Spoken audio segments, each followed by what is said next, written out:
la vicenda del reddito di cittadinanza. Lo dico perché siccome l'ha votata la Lega, il reddito di cittadinanza, lo dico, finalmente quella roba che voi avevate votato si è conclusa. Leggo sul giornale stamattina che l'assessore di riferimento ci informa che ci sono 3.000 persone in questa regione che prendevano il reddito di cittadinanza e che da domani non lo prenderanno più. Si aprirà un percorso di inserimento lavorativo. Mi chiedo come mai finora quelle 3.000 persone non l'avessero iniziato il percorso di inserimento lavorativo.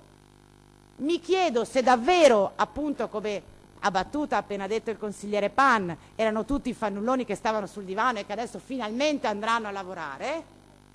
Può essere, chiederemo un report all'assessore. Mi chiedo però, qualora quelle 3.000 persone venete, che fino a ieri avevano un discutibile supporto al reddito, peraltro nella stragrande maggioranza dei casi ho visto le relazioni, erano integrazioni al reddito, non era gente che non lavorava, era gente che lavorava ma non guadagnava abbastanza per arrivare a fine mese. Con uno strumento discutibile, fino a ieri, queste persone riuscivano ad arrivare a fine mese. Da domani, queste persone come arrivano a fine mese?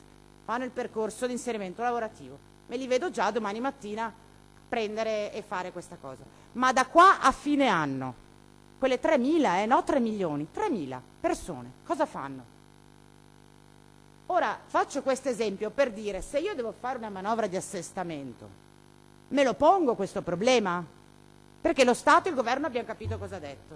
Si arrangiano.